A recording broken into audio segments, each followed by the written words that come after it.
Vous êtes les bienvenus dans ce numéro, le premier d'ailleurs, pour le compte de cette semaine de décryptage.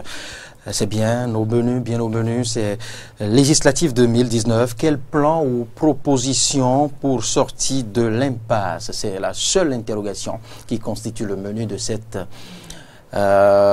numéro du débat décryptage. Et pour faire cet exercice avec nous ce matin, il est seul. Bogar Koupaki, il est acteur politique, membre fondateur de l'Union progressiste. Il a bien accepté répondre présent à notre invitation. Bonjour, monsieur Koupaki. Bonjour, monsieur le journaliste. Je pense que c'est un devoir d'être ici ce matin.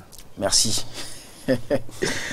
Alors, le nouveau contexte juridico-politique généré par la charte des partis politiques et le code électoral, bien évidemment, entretient une atmosphère de doute, de crise et de crise de confiance vis-à-vis de certaines institutions, à savoir la Sénat et la Cour constitutionnelle. Et à cette crise de confiance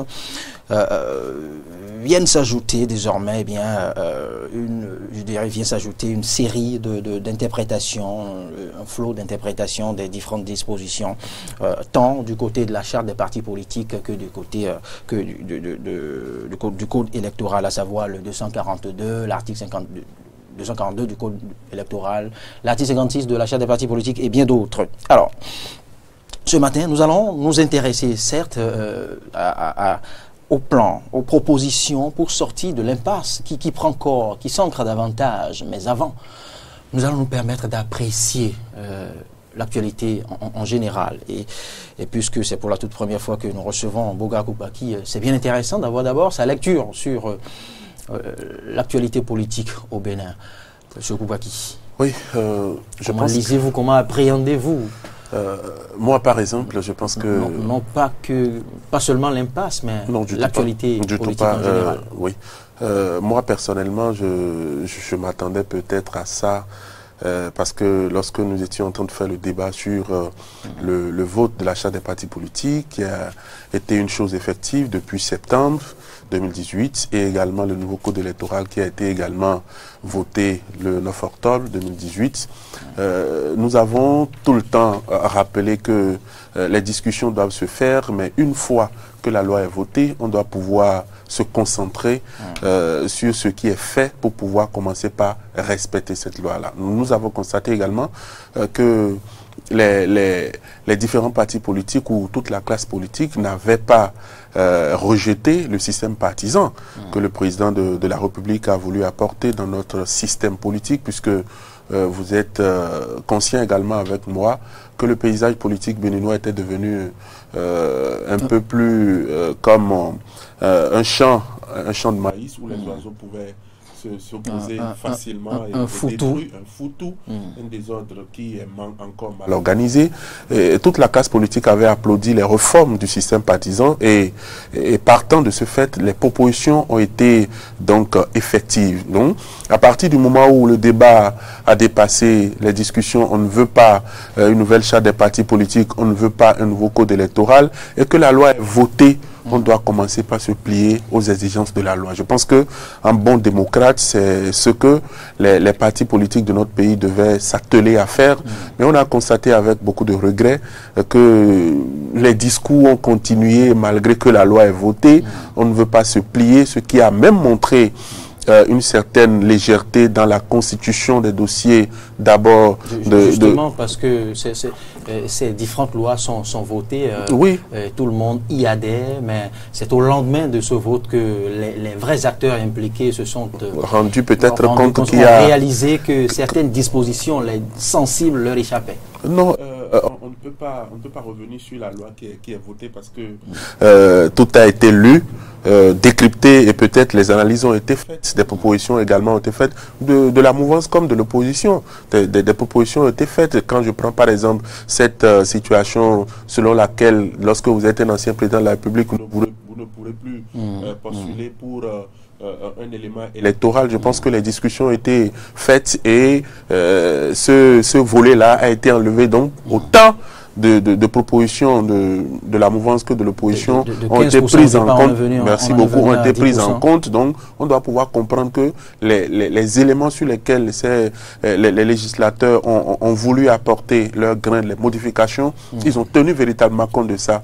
Et c'est regrettable de voir un législateur, un député qui a veillé peut-être et qui a lu une proposition de loi jusqu'à ce que la loi soit votée et qui n'a pas pu mettre l'accent sur un tel article ou un tel alinéa d'un article et que c'est après le vote qu'il réalise, comme vous venez de le dire, que c'est difficile à appliquer. Je pense que... Mais ça n'est pas le cas pour tous les députés, vous me dites du tout pas le contraire, pas. Parce que ceux de l'opposition n'ont jamais partagé ces différentes dispositions, ces différents textes de loi. On est en démocratie, on est en démocratie, on est en démocratie, la majorité... Que la loi de la majorité s'impose. Voilà, et c'est la leçon qu'ils doivent... que les opposants doivent garder une fois de bon. Lorsque nous sommes en démocratie et que la loi est votée, la démocratie n'exclut pas le consensus non plus. Du tout pas, le consensus a été fait. Si les propositions, les différentes propositions qui ont eu lieu, on a parlé de 15%, on a parlé des anciens chefs d'État, ainsi de suite, ces volets-là, ces propositions sont venues surtout de la minorité. Donc on ne peut pas dire aujourd'hui qu'ils ils sont pas allés au-delà des exigences ou ce qui a été proposé, ils ont bien décrypté, ils ont bien fouillé. Donc en fin de compte, ils sont pas prêts d'une manière ou d'une autre à respecter les exigences. C'est de ça qu'il s'agit.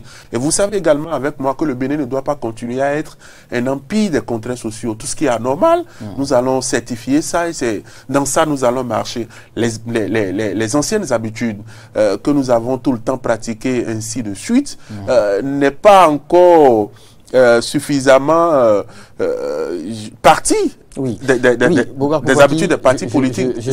C'est là la vraie question. Oui, je suis d'accord avec vous, avec votre lecture légaliste et puriste, comme d'autres qui insistent sur le fait que la force soit à la loi, justement, maintenant. Oui, la force doit rester à la loi. Mais écoutez, après tout, au-delà de la loi, elle est votée, elle prend corps, elle est faite pour cette population. Oui. Vous ne me direz pas le contraire. Non, du tout et pas. on se doit de l'adapter, de l'adhérer, de la faire adopter par cette population.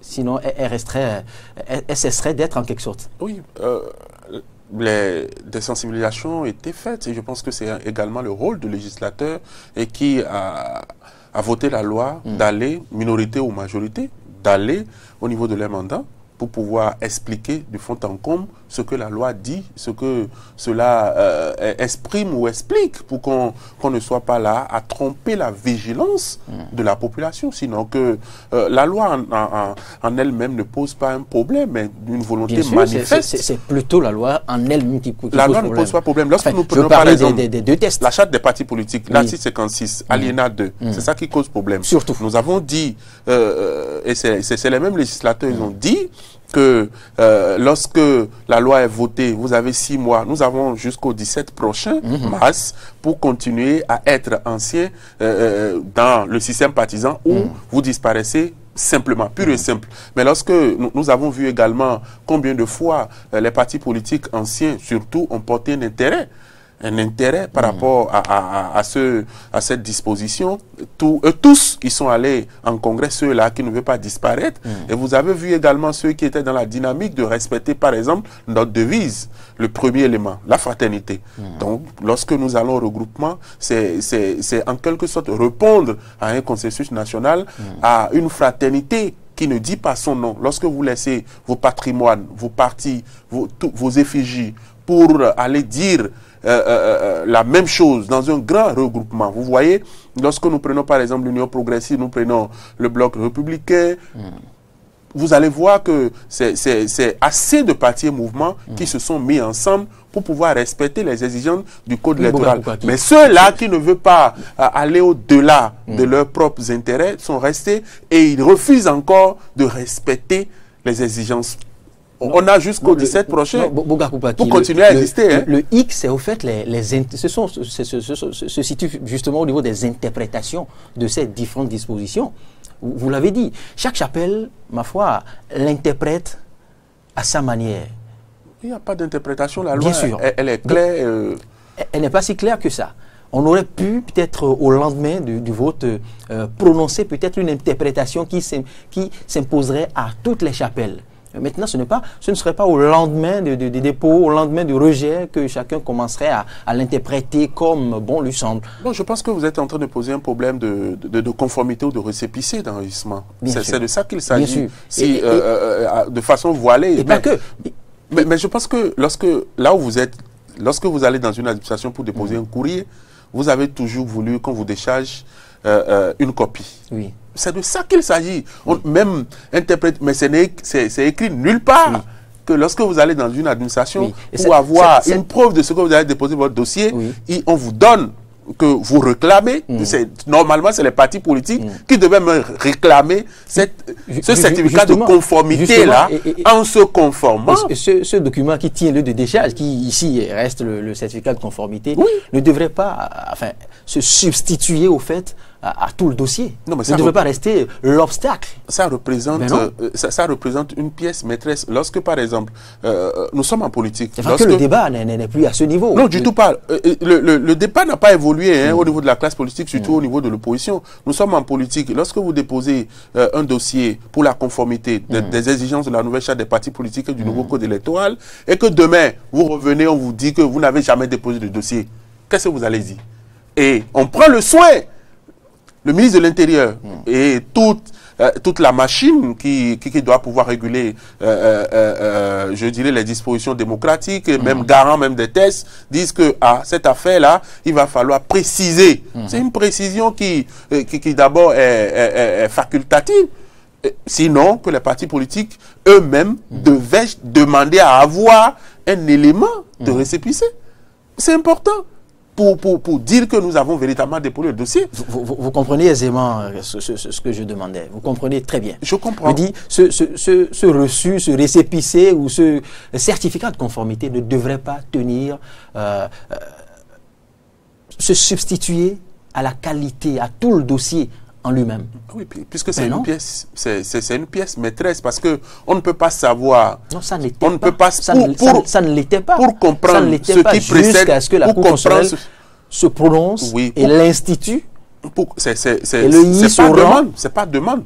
C'est pas de demande. Les gens saisissent la Cour pour dire par rapport à cette situation comment ça doit être réglé. Et le certificat de conformité ne vient pas régler, ne vient pas causer un autre problème. Du tout pas. Et vous allez voir. Mais les gens se sont conformés. Ils ont eu leur récépissé de conformité. Vous avez dit les gens? Oui, mais ceux qui sont en règle. Et on sait qui? Non, là, je ne sais pas qui. Ben vous pouvez me dire... Vous m'avez dit les gens, mais on sait qui. Oui, on a suivi l'actualité. Nous avons 10 partis qui ont émis le vœu. Alors. Et sur les 10, on a eu 7. Ceux qui ont on a eu 7. Donc je pense que... les 7 ne l'ont pas eu. 7 n'ont pas pu l'avoir. 7 n'ont pas pu l'avoir. Et je pense qu'ils ont déposé également des dossiers pour l'avoir. 5 ou 6 ont leur d'abord récépissé de création de parti ou attestation ou certificat de conformité. Mais quand vous conformez, et nous avons dit hier, par exemple, c'est le ministre de l'Intérieur qui a été accusé, qui ne veut pas donner certificat de conformité. Après, c'est le chef de l'État qui est accusé. Mais on regarde encore la Sénat aujourd'hui qui ne fait que respecter la loi, les exigences maintenues dans le code électoral, la charte des partis politiques.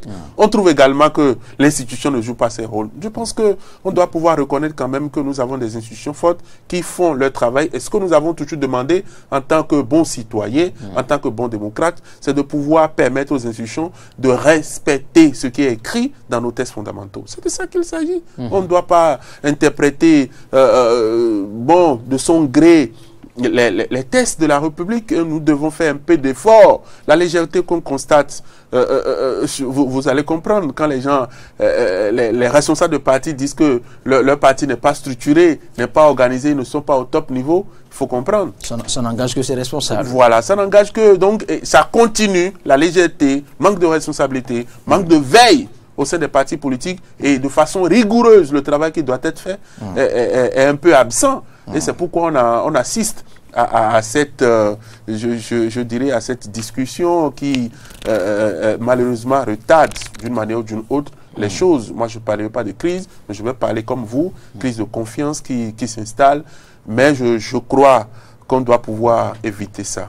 Oui, et pour l'éviter, il faudra interpréter réellement les tests de la même manière pour toutes les chapelles politiques, pour toutes les sensibilités. C'est ce qui se fait, c'est ce qui se fait. C'est ce qui devrait être fait. Non, c'est ce qui se fait.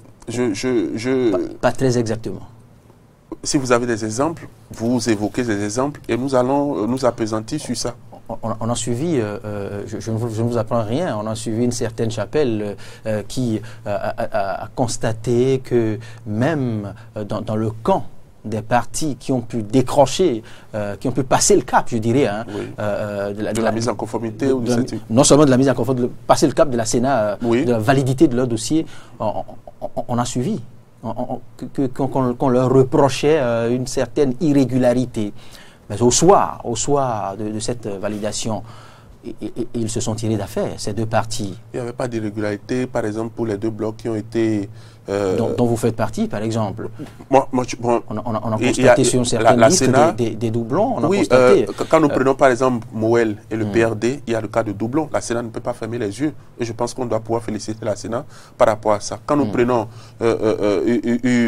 je vais parler de FCDB, Foscori pour le développement du Bénin, vous allez constater qu'il y a beaucoup de dossiers qui n'ont pas de quitus fiscaux. Vous allez voir également qu'il y a un certain nombre de choses. La Sénat a rendu public, je dirais, l'avis motivé pour chaque liste. Quand vous prenez par exemple UDBN, on a dit également les éléments qu'on n'a pas retrouvés en dehors du récépissé de conformité. Avec moi que on a parlé. Awanvoye Bla n'a pas démissionné encore, reste membre fondateur du côté de PRD. Je pense que cette question doit être évacuée. Vous rappelez que le 1er décembre 2018, il y a eu un congrès. Un congrès et que l'Union progressiste a été mise sur les fonds baptismaux. Et que Awanvoye Bla est membre fondateur de l'Union progressiste. Mais comment est-ce possible? Comment peut-on être membre fondateur? Et vous savez tous qu'il a quitté le PRD.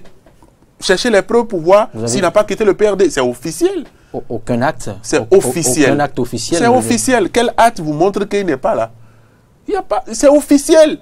C'est officiel. Ce débat n'a pas sa raison d'être. Il est dissident. Je dis bien, il y a plusieurs formes de démission, de quitter un parti politique. Vous voulez peut-être que le PRD ou le président de l'Assemblée, le président du PRD, vous sorte par exemple la lettre de démission, tout ça là, que le vice-président Awanvoye Bla a envoyé avant de partir, ou bien vous voudrez qu'il vous justifie pourquoi il est devenu membre fondateur au niveau de l'Union progressiste. Vous devez comprendre avec moi que chacun, avec les nouvelles idéologies, le système partisan que nous sommes en train d'instaurer dans le pays pour un paysage un peu plus assaini, doit pouvoir amener les uns les autres à laisser un certain nombre de comportements de partis pris pour aller au-delà même des exigences de l'achat des partis politiques du nouveau code électoral, d'être humain vis-à-vis Et puisque vous êtes membre fondateur de l'Union progressiste et que vous y êtes, parlons-en en même temps.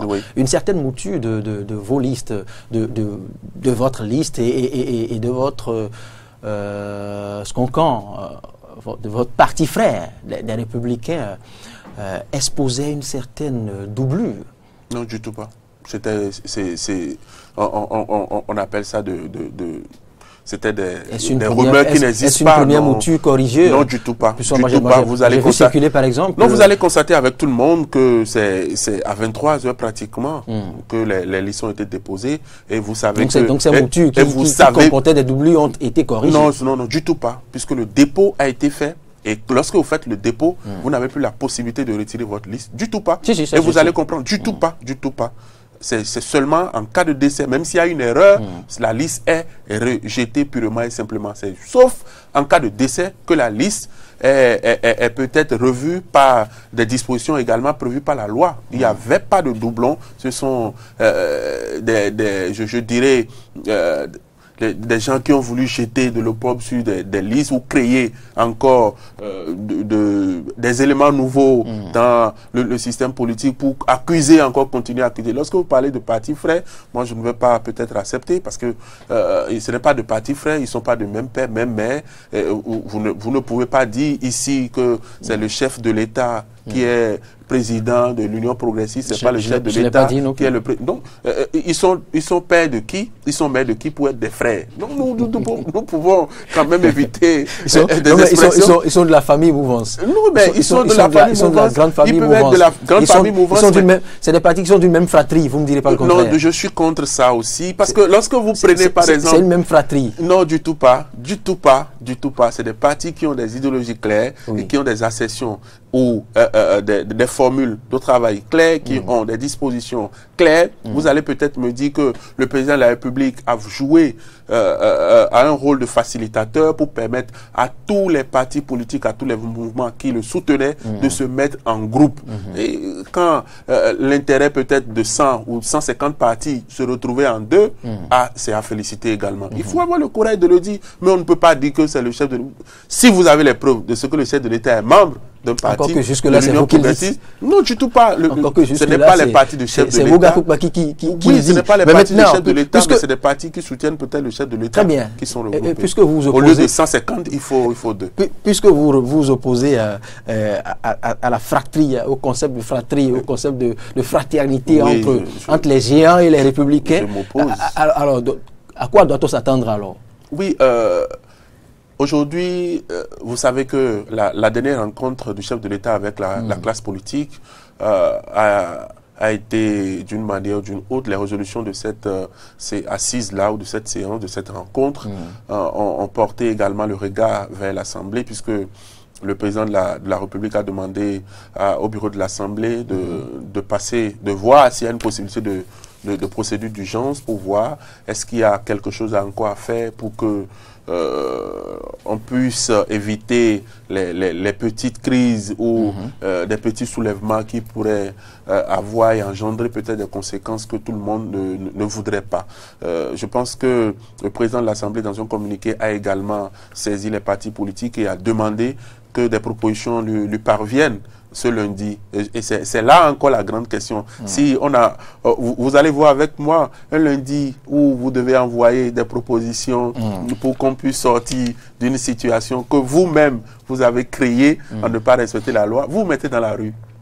Et par exemple, on va passer cette journée, les gens ne vont pas envoyer Bouga Koukbaki, vous avez subtilement et habilement évité ma question. Non, du tout pas. C'est là que je suis en train de venir. Parce que on ne fera pas des propositions qui vont être au-dessus de la loi ou du respect de la loi. Quelles que soient les propositions, les mesures qui seront prises, elles doivent respecter strictement les dispositions de la charte des partis politiques et du nouveau code électoral. Je dis bien, le président de l'Assemblée a saisi les forces politiques pour envoyer des propositions pour sortir de cette crise.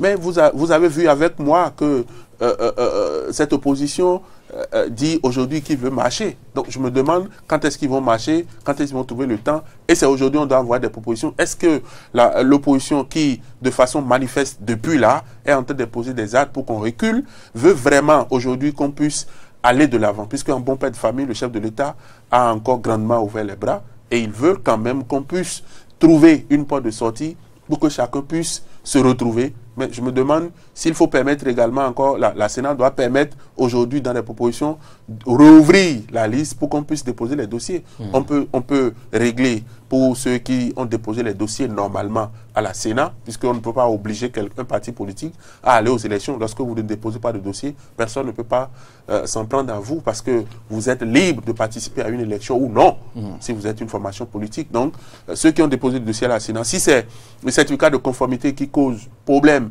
et que les propositions qui ont été faites à l'Assemblée ou avec les partis politiques, c'est cette pièce qu'il faut retirer. Je pense qu'ils doivent se comprendre, mais on ne peut pas rester ici et dire peut-être que voilà ce qui doit être fait. Voilà ce qui doit être fait. C'est à partir de l'analyse des propositions de toute la classe politique, de toutes les formations politiques, qu'on doit pouvoir trouver des points de consensus, trouver également des points d'achoppement et les éléments qui se confortent pour pouvoir faire des propositions un peu plus générales et vraiment consensuelles. Sinon, on va continuer à faire, je dirais, un tour vide, c'est-à-dire tourner en rond, et qu'à la fin, on va se dire également que on a exclu, alors que c'est des expressions qu'il faut bannir. Ce lundi, par exemple, personne, au nom de quelque opposition que ce soit, on ne peut pas être dans la rue. Du tout pas. Parce que ce n'est pas être dans la rue pour faire des propositions. Il faut qu'on se dise la vérité. Mais ça participe aussi. Ça ne participe à rien. Ça participe à beaucoup de choses. Ça ne participe à rien du tout. Se mettre dans la rue, c'est une proposition, ça? On a décroché un pan de la liberté dont nous bénéficions aujourd'hui. La liberté, depuis 2016. Au prix des manifestations. Je ne vous apprends rien. Et depuis 2016, personne n'a refusé à quelqu'un de se manifester. D'ailleurs, c'est accordé la marche et sera également encadré par la police républicaine pour que les personnes et les biens soient sécurisés. Donc, ça veut dire que la démocratie béninoise est en marche, il ne faut pas la reculer. Alors, et tel que vous semblez, c'est maintenant, vous partagez maintenant mon avis, parce que tout à l'heure, vous semblez ne rien y voir, c'est comme si ce sont... je dirais, un ensemble de personnes insignifiantes qui se regroupent sur l'esplanade. Non, ils y sont, vous l'avez bien suivi. Non, ils ont une plateforme revendicative bien définie. Et je dis que le moment n'est pas propice pour se mettre dans les rues. J'appelle ça la paresse, j'appelle ça de la paresse politique. Sinon que lorsque on parle la situation que nous sommes en train de vivre actuellement, vous aurez voulu que oui, mais il faut faire des propositions, mais ça, marcher, c'est pas une proposition. Écoutez, et vous rappelez que nous sommes un bon lundi matin, et les gens ont laissé peut-être le bureau, et ceux-là, les usagers... Si c'est pour la bonne cause. Les usagers, c'est pas pour une bonne cause. Faites des propositions, par exemple, et venir dire voilà la proposition de l'opposition. Il ne revient pas aux citoyens, aux vendeurs de marché de faire des propositions, de les remonter. Il y a le lieu adéquat pour le faire. Qui organise la il y a le lieu adéquat pour le faire, et vous le savez très bien. Les députés sont en plénière encore ce matin pour poursuivre justement les réflexions dans ce sens. Donc on ne peut pas être dans la rue à l'heure là. Il faut faire des propositions. C'est votre lecture. Oui. Si vous savez, si vous avez déjà vos dossiers déjà validés par la Sénat, et actuellement, votre appréciation ne serait pas d'être dans la rue. Non, vous savez, c'est avec beaucoup de regrets. C'est avec beaucoup de regrets qu'on voit des partis politiques ne pas pouvoir être dans la danse, parce que nous on veut compétir. Que ce soit les... Nous on veut compétir, c'est regrettable, et on voudrait quand même que l'opposition puisse prendre part aux élections.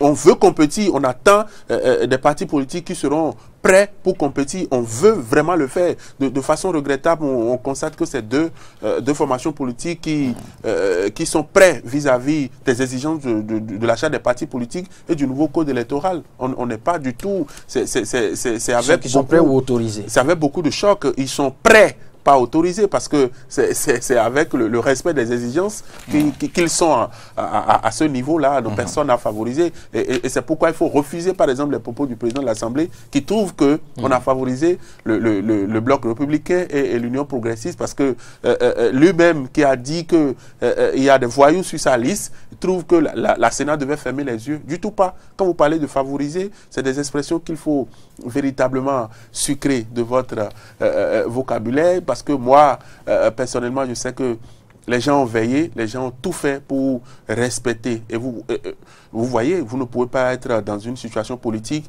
et que vous avez, les candidats ont deux exemplaires de quitus et que vous allez prendre un exemplaire pour construire les dossiers. Du tout pas, on est en politique. Voilà qu'il y a un cas de doublon. Il ne peut pas avoir cas de doublon au niveau de l'Union progressiste. Du tout pas. Et vous allez voir par exemple le président de l'Union progressiste, le président Bruno Amoussou, après 90 ans, qui veille, qui a passé des nuits blanches pour pouvoir régler ce problème. Et on prend tout le temps à marcher, à dormir, à faire ci. Avant d'en venir aux propositions, quand je suis, que ce soit les républicains ou les géants, comme on se plaît à les appeler, les progressistes, ça vous fait peur aussi.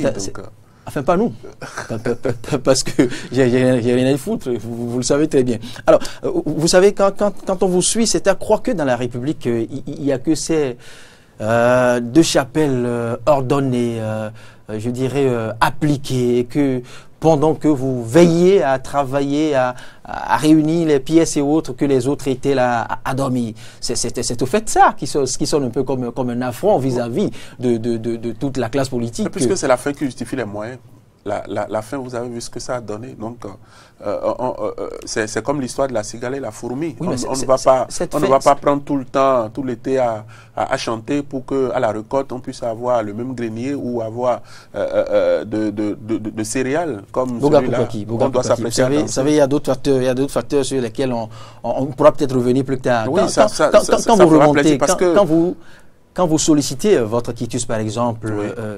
Des semaines après, c'est vrai, je reconnais l'effort du gouvernement, l'effort des instances du ministère, les cadres réquisitionnés qui ont travaillé presque 24 heures sur 24. Mais malgré tous ces efforts, quand des pièces ne vous sont pas délivrées, est-ce la faute des promoteurs, des responsables de ces partis, de ces différentes sensibilités qui n'ont pas vu leur dossier validé?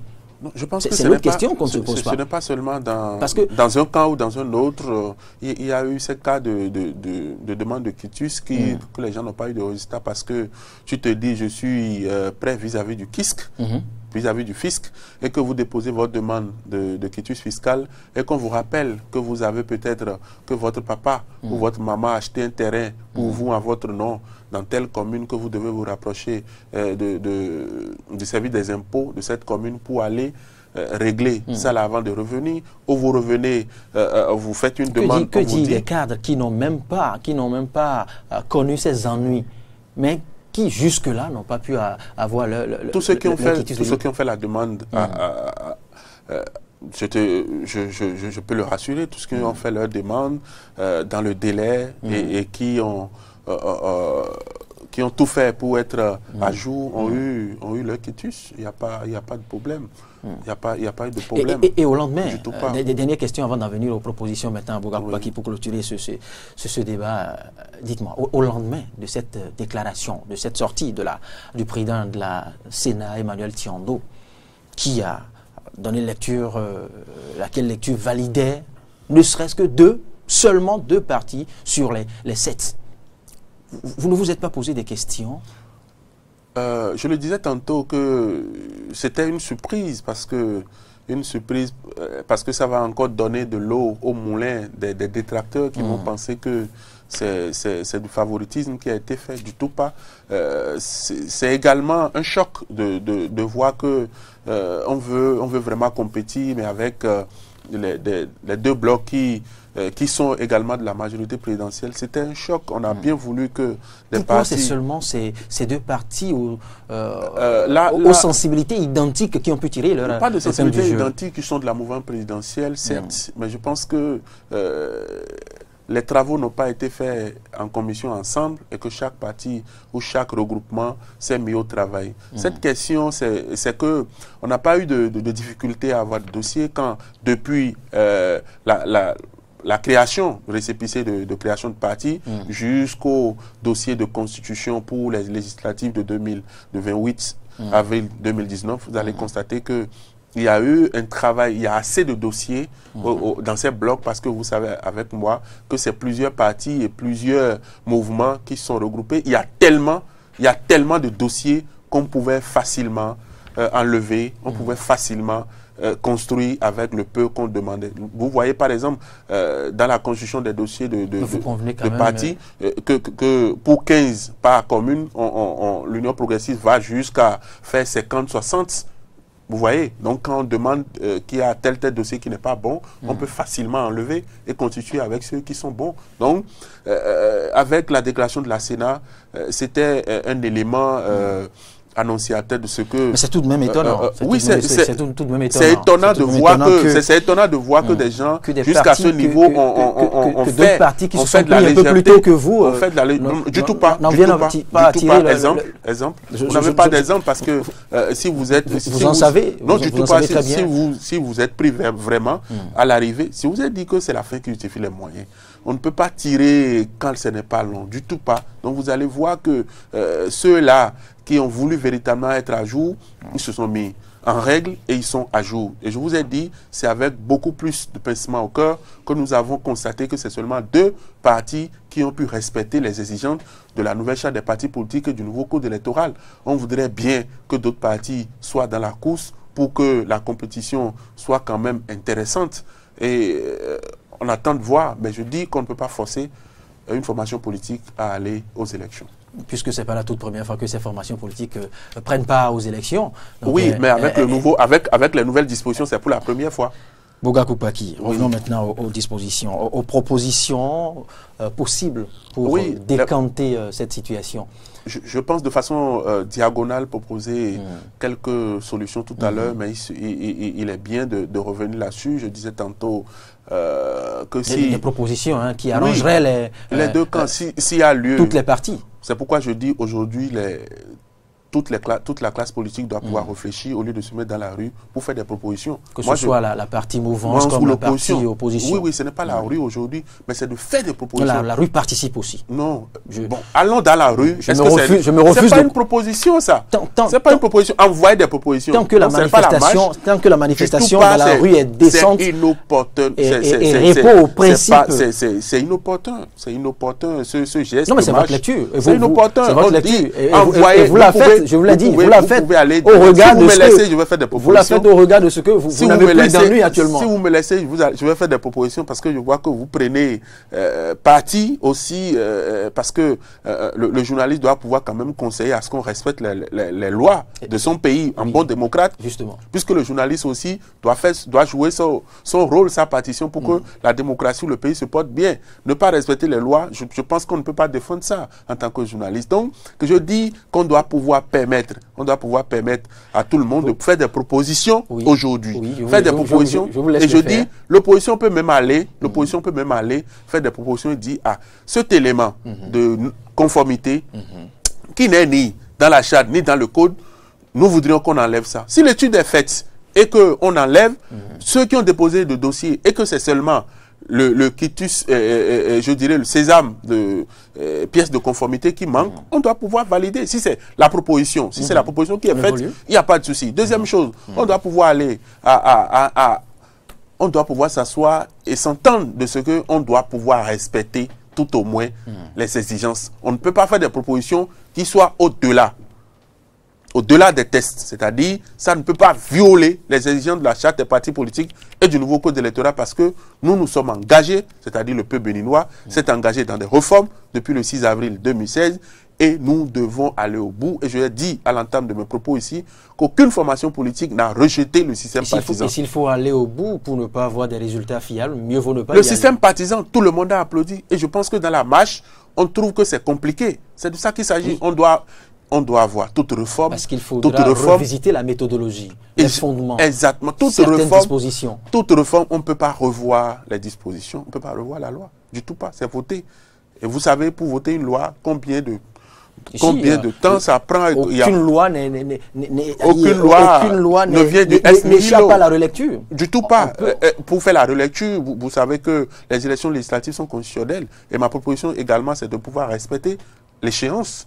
On doit pouvoir organiser les élections le 28 ou avant, au plus tard la fin du mandat de la 7e législature, mais pas au-delà. C'est également une proposition. C'est ce qu'attend toute la classe politique. Donc toutes les propositions qui seront faites ne doivent pas aller au-delà de ça. Et également, on doit faire des propositions au lieu d'être dans la rue. J'insiste.